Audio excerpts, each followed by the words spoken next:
Porque o jejum, irmãos, ele é pessoal. O jejum não é sacrifício. O jejum é uma oferta que se faz a Deus, que se faz por várias razões. Pode ser por uma petição que deseja alcançar de Deus, pode ser também como uma ação de graças, uma gratidão a Deus por alguma coisa que a pessoa reconheceu de Deus na sua vida. Isso foi recomendado dessa maneira. Então, jejuar não é sacrificar. E o jejum, irmãos, ele é uma abstinência da alimentação, do manjar, mas também não é uma coisa que prejudique a saúde da pessoa. O jejum, ele não tem tempo definido. A pessoa pode jejuar um dia. O dia para eles contado era desde o nascer do sol até o pôr do sol, era um dia, 12 horas. Então a pessoa fazia um propósito diante de Deus, por uma consagração, e ele deixava de comer. O Senhor Jesus jejuou 40 dias e 40 noites. Os irmãos podem ler nas Sagradas Escrituras que o jejum do Senhor foi o jejum de alimento. Ele deixou de comer. Depois ele teve fome. Ele não teve sede, ele teve fome, porque ele tinha deixado de comer por 40 dias e 40 noites. E outros também jejuaram. De modo que o jejum, irmãos, ele faz com que a pessoa consagre a Deus o seu corpo, o seu viver. Ele se abstém daquilo que tanto ele gostaria. Porque chega a hora do café da manhã, o estômago pede pelo costume. Vem a hora do almoço, o estômago reclama e o cérebro aperta a pessoa para prover o alimento. E a pessoa não fazendo, ele está, de certa forma, irmão, submetendo o seu corpo a um condicionamento para uma maior comunhão com Deus. E a finalidade, irmãos, do povo até hoje, o povo de Israel, jejuar, nada mais é do que consagrar-se a Deus. Aproveitar o momento do jejum, a pessoa medita mais em Deus. De modo que não é proibido, não é pecado, não é contra a doutrina o jejum. E também não é recomendação que fazemos para jejuar. Isto é oferta e consagração da pessoa para com Deus.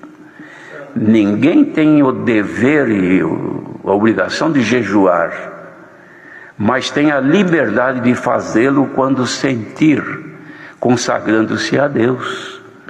E se a pessoa fizer isso, deve ter o cuidado de não transparecer para que não haja um elogio de outras pessoas. Então a pessoa faz e fez aquilo propondo-se agradar ao Senhor, e o Senhor se agrada, sabe por quê? Porque quando o Senhor falou assim com os discípulos, que aqueles principais da sinagoga faziam, e dizia que eles já receberam o seu galardão, já receberam a sua recompensa. Ora, se Deus recompensa quem jejua, é porque Ele se agrada. Porque se alguém não se agrada de um ato que alguém lhe faz, como é que vai recompensar? Ao contrário, vai reprovar. E Deus nunca reprovou o jejum.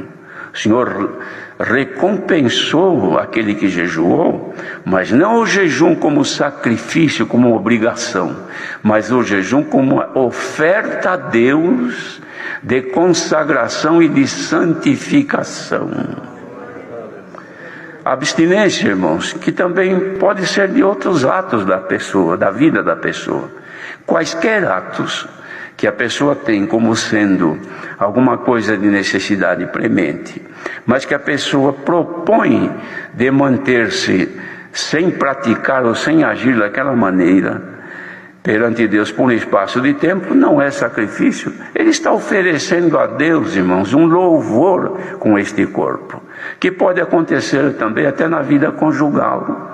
Sempre que isto ocorrer, que seja de consentimento mútuo entre marido e mulher. Não dizemos que isto é um jejum, mas isto é uma oferta a Deus, de louvor e de consagração a Deus, Paulo mesmo recomendou isso aí, como fazer com os devidos cuidados e depois voltar na normalidade para não dar lugar às tentações da carne.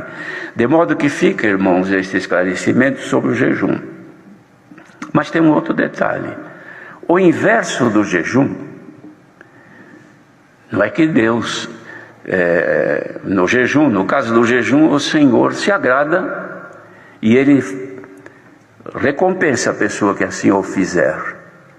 Mas aquele que comer demais, peca. Por quê? Porque o comilão e o beberrão não herdarão o reino dos céus. Porque é reprovada pela palavra de Deus a glutonaria. Glutão é aquele que come acima dos limites, come em demasia. Quem assim o faz, irmãos, isso aí é muito difícil ouvir nos santos cultos.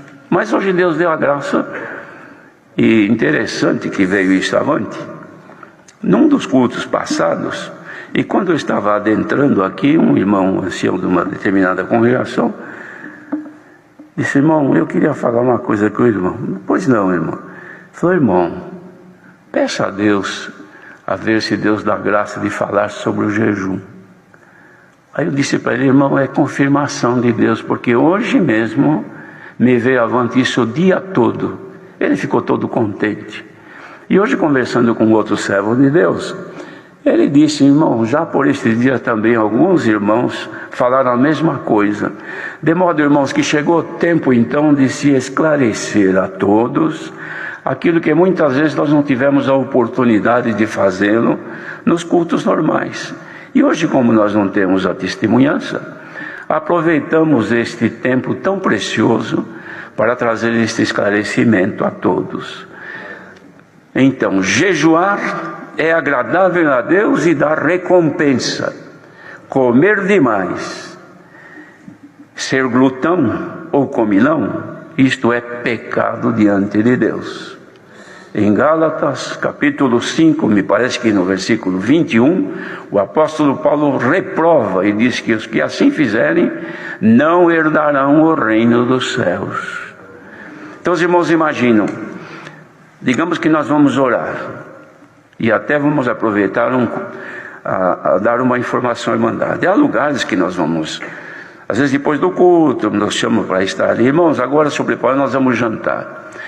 Depois da janta nós oramos. Irmãos, apresentar o alimento é antes da refeição, não depois. Então há lugares que os irmãos perguntam: o que o irmão acha melhor, orar antes ou orar depois? Então fica aqui esclarecido que se apresenta alimentação em nossa oração antes de nós tomarmos o alimento. Isto é, vamos almoçar, então oramos antes, ou damos graças e pedimos a bênção de Deus antes de ingerirmos aquele alimento. Vamos jantar, a mesma coisa.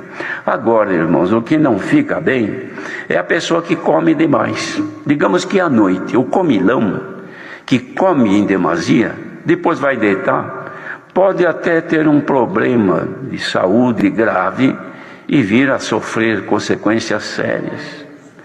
Se vai orar digamos duas pessoas, um está sem comer, mas está tranquilo, vamos orar, ele está em paz diante de Deus, seu corpo está perfeitamente normal, toda a energia do seu corpo está controlada dentro do seu organismo, inclusive o seu cérebro. Aquele que comeu demais, encheu muito o seu estômago, acabou de ajoelhar, debruça-se na beira da cama, se é numa cadeira, debruça, fecha os olhos e apaga. Se não dormir, ele também não participa da oração. Por quê? A energia do corpo dele está concentrada ali em volta do seu estômago. Por quê, irmãos? Porque comeu demais. Além de não ter comunhão com Deus, faz mal ao seu organismo e pode até contrair uma enfermidade com isso. Então sejamos, irmãos, em tudo devemos de ter prudência. Prudência na alimentação, faz bem ao nosso corpo e não desagrada ao nosso Deus. A Irmandade perdoa de falar nestes assuntos que são de caráter particular, mas são coisas que estão nas Sagradas Escrituras. e devemos de conhecer para o nosso bem. Deus seja louvado.